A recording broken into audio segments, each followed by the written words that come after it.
Welcome back. The federal government could be headed toward a shutdown tomorrow as Senate Minority Leader Chuck Schumer says Democrats will not support the House's newly passed bill to fund the government. Watch. Republicans do not have the votes in the Senate to invoke cloture on the House CR.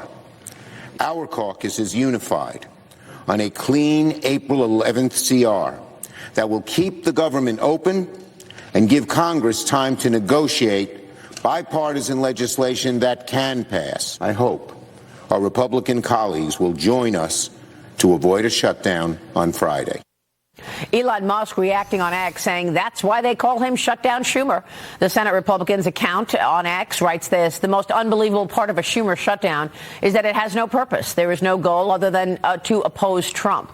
Americans should not have to pay the price for Schumer's tantrum. Joining me now is West Virginia Congressman and House Appropriations Committee member Riley Moore. Congressman, good to see you this morning. What are you expecting in terms of a potential shutdown tomorrow? Maria, good to see you as well, and thank you so much for having me on. As we've seen, Majority Leader Thune has filed a cloture motion, which we're going to find out what's going to happen here on Friday. We just heard Schumer's little tantrum there on the floor. As you flash back to 2023, remember Chuck Schumer saying, this country cannot afford a shutdown. So I think if I were him, I'd just go back and kind of relive some of those words that he uttered on the Senate floor not that long ago. No, we don't want to shut down, obviously, but if there is a shutdown, it is the Schumer shutdown. The Democrats are acting like a bunch of children right now. We have passed, by the way, a bipartisan CR in the House that we have sent over to them, supported by Democrats and Republicans. And it is a good bill. It's a clean bill. There's no reason to oppose this bill. And we'll see what Chuck Schumer is going to do on this. But at the end of the day, we are the adults in the room. We are the ones that are governing. They are the ones that are acting like petulant children. It's time to get it together and pass the bill. Yeah, but they're not, and we're going to have a shutdown likely. So what's the impact there? Well, look, shutdowns are not something anybody wants, right. And it can be expensive, obviously, right? Because it's going to cost us more money, by the way, to run the Department of Defense during a shutdown than people actually probably realize. It's not a good thing. We're not going to be able to pay people, obviously, within the federal government. So we're going to see, but we're not backing down. It's, at least in my view, in the House on this bill. We passed a good bill, a bipartisan bill, and so we'll if the Democrats want to shut the government down, that is on them, unfortunately, until they can grow up and actually do their jobs. Well, let me get your take on tariffs. Canada and the European Union have responded to President Trump's 25% tariff on steel and aluminum. Canada will also place 25% reciprocal tariffs on steel products, raising taxes on tools, computers, cast iron products, and sports equipment. The European Union is also set to levy American beef, poultry, bourbon, and motorcycles. That could lead to higher prices in the United States if these companies pass it on. President Trump and the White House senior trade advisor, Peter Navarro, have both said the economy is actually getting back on track. Watch this.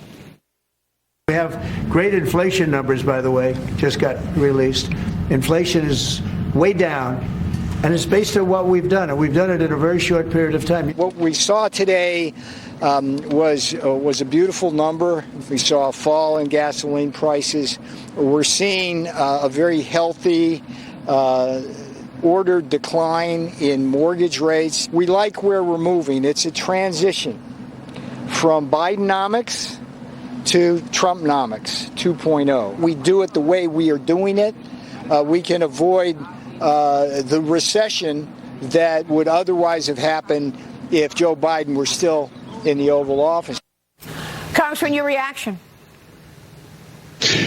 I couldn't agree more. It is working. Tariffs are working, and we see the president consistently using those to negotiate better deals here for the United States. This country, we've done a great job at creating free trade, but for other countries. It's time to create free trade, fair trade here in the United States for our workers and our manufacturers here in the United States. I know everyone's like, what about a trade war? We're going to get in a trade war. Let me tell you this. The American worker has been living in a trade war for the last 40 years.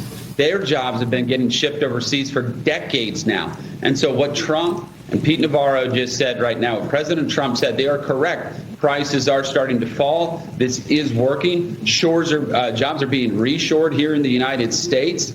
This is effective. I'm 100% supportive of it. And obviously, I have a bill, the U.S. Reciprocal Trade Act, to give the president more latitude to be able to institute tariffs. Yeah, I like that bill, and I want to get into it. But I want to ask you about another bill that you're introducing tomorrow that would ultimately ban Chinese nationals from obtaining student visas in the United States. It comes after the DOJ accused 5 Chinese nationals studying at the University of Michigan of spying on the U.S. military.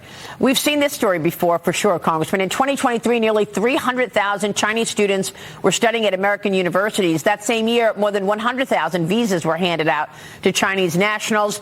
We've seen evidence that some of these Chinese nationals actually take advantage and exploit the student visa, stay here a long time, and perhaps could be working for the CCP. What can you tell us? No, Maria, you hit a lot of great points there, and not perhaps working for the CCP. They're certainly working for the CCP. And I mean, this just doesn't make any sense. Look, obviously, as we know, China is an adversary to this country. I don't remember during the Cold War allowing hundreds of thousands of Soviets to come here and study in our top-tier universities. We have to stop this from happening. Let me tell you a little example here. It's very interesting. At UCLA, the leader of the pro-Palestinian Hamas movement at UCLA is a Chinese national who is here on a student visa, clearly trying to destabilize our campuses. We've actually had Chinese nationals that have been flying drones over Newport News, where we're building our naval vessels. There's a lot of examples of this, and it just keeps happening over and over again, and we try to pretend these are one-offs. We have to end student visas for Chinese nationals here in this country. It's the best way to protect our critical research institutions and our military and our national security. We have to end this. It has to stop. I wrote all about it in my book, The Cost. You're right. The Chinese nationals coming here have to answer to the CCP. That's the law in China. So we'll keep a watch on that story. Very important bill that you've got there, Congressman. We'll be watching. Thanks so much for being here this morning. Hey, thanks, Maria. Thanks for having me. Riley Moore.